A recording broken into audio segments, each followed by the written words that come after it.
What's up guys, I'm the East Coaster fan and today I'm here for my very first day ever at Kings Island. I am so excited to be here that I can't even speak. I'm so excited to be here. This is one of my biggest bucket list parks in America and I'm here for the very first time. The park's only open for less than 3 hours, but I have all day tomorrow and all day Thursday. Now I've been going to Kings Dominion since 2017 and I'm coming here for my very first time. There's a lot of differences between these two places even though they're sister parks, so I want to point those out, as well as get on some of the coasters, mainly Diamondback and, if I can, Orion. And then I'll stick around for the nighttime show. So come along with me as you get to hear my very first reactions to the amazing Kings Island. And what a reveal coming into this. These dancing fountains look awesome. And it's a lot more open than Kings Dominion, that's for sure, which I'm definitely not used to. Granted, girls over here, it's normally at the opposite end of International Street down there. The whole park's flipped. Like, I know Planet Snoopy is down that way, and there's like a bunch of stuff there and it's flipped.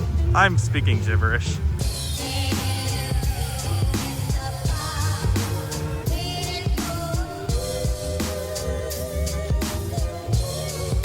God, I love these fountains. I have a feeling I'm gonna be filming these a bunch during my time here.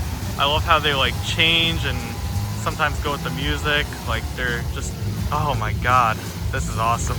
I mean, I get what people are saying though. Like there are no trees. I mean, there's some, but like not as much as Kings Dominion. But you could argue that this International Street just has a lot more charm.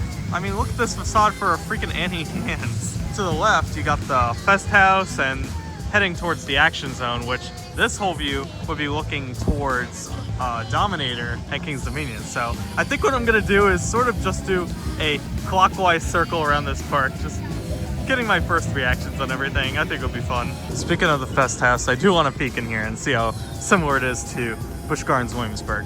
Nice area. They have like their food stuff over here and a stage up here for shows, similar to Harmony Hall at Carowinds. No shows today, and again, it's late, so even if there were shows, I think they'd already happened. But I was gonna give this place a bit more praise until I looked over here and saw Panda Express.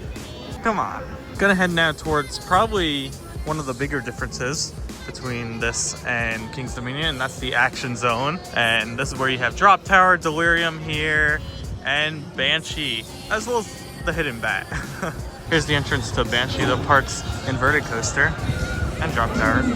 But we're here to talk about Banshee and how cool this ride looks from the outside. I've heard mixed things about how it rides, and I'll see how it is in the coming days. Again, probably not doing it today, but I do want to come over here as a first reaction to seeing the eternal flame of Son of Beast.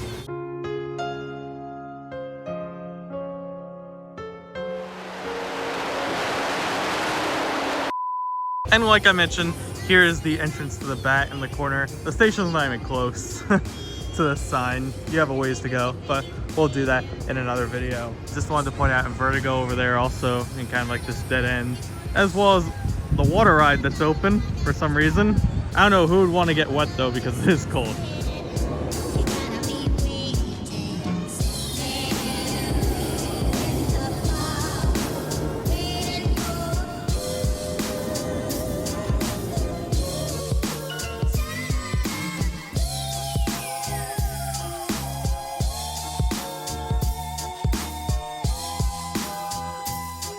So this section is known as Coney Mall, which is similar to Kings Dominion's Candy Apple Grove.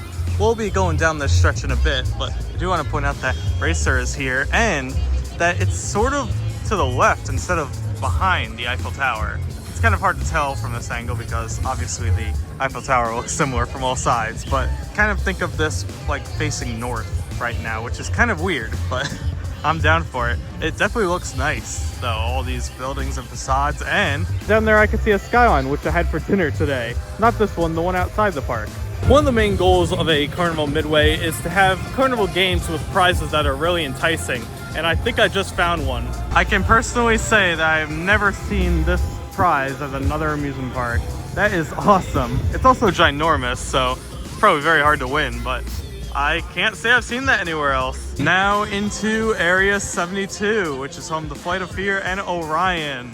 And yeah, this ride is pretty impressive, I'll be honest. So yeah, I think I'm gonna give this a ride. Just a bit of background, Fury 325 is my #1 coaster, so this will only be my second B&M Giga Coaster. And yes, I'm calling it a Giga Coaster. We can put those discussions aside right now.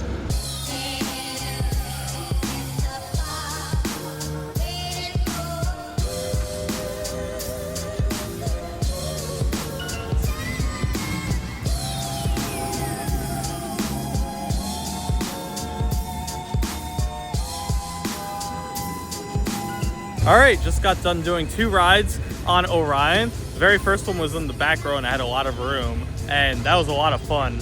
A lot more airtime than I thought in some of the elements. Even some I didn't expect there to be too much airtime. I was getting some good floater on there, which makes me excited for Diamondback because I was seeing that thing fly going up the lift. Then I did more towards the middle, and I will say it was a little weaker there. I also purposely made it a little tighter just to see if there was any difference if I were to do so. And man, Racer's loud. I think if you could get room on there, it's a lot of fun. Maybe if I do front row within the next few days, I'll like that more. So I'll definitely have to come back to that one. And now I am here by Diamondback, and man, this splashdown gives me memories of Griffin as a kid. I just love me a coaster with splashdown, so I think I'm gonna really like this ride. I also love how integrated it is with just the pathway. Look at this support goes like right here. That's insane. If I had longer arms, I could probably touch that.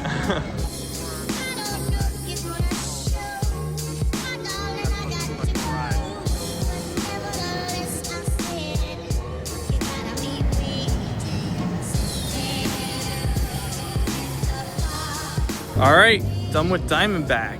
Did 2 rides, one in the second row and one in the very back right. And that was a great hyper coaster. I know some people talk about it being a little vibrating, and the only place I thought that occurred was in the valleys, but it made up for it in the amazing airtime the ride gives. Especially if you have a lot of room, you're gonna go flying like I did in the back row. And then there's the splashdown, which as a beginner, I was maybe a little too excited and kind of stuck my arm out a little, and I paid for it.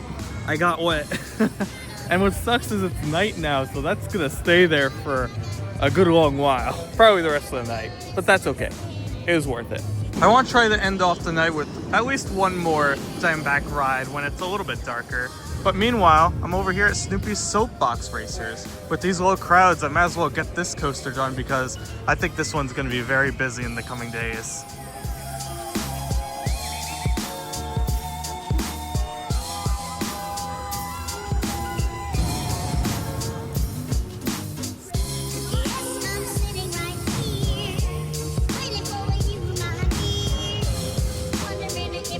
All done with Snoopy's Soapbox Racers, and I gotta say, if I was a kid riding that, I would have loved that.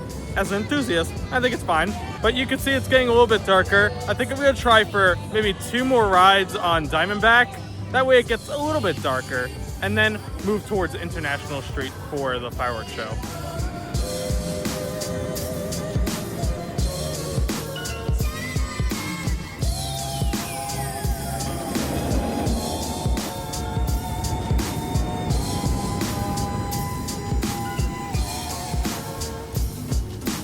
Got a few more rides on Diamondback, making a total of 5 just for this little preview. I find that very good. Also got a redemption ride in the back in which I didn't get soaked and was pitch black. It's a really good hyper coaster. I think some of the things I said earlier still stand, like the vibrations, but again, the airtime's just so good. I do think it's my favorite over Orion, but there's still plenty of rides to do in this park. So we'll see what happens in the coming days. But anyway, I'm gonna be heading towards the front to catch the nighttime spectacular.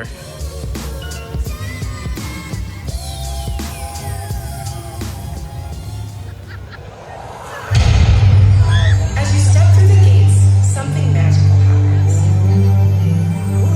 It's not just the rides, the thrills, or the lights. It's that feeling deep inside that says you're exactly where you're meant to be. With every laugh, every climb, every drop, memories are shaped.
Well, I hope you enjoyed that nighttime show. That was pretty good for a regional park, I'd say. Thought it'd be a little longer, but if they're willing to pull all those punches with drones, lasers, pyrotechnics, you name it, then I give them all the credit to do so. And it was a really well done production. But with that being said, that's the end of what is really just a preview day.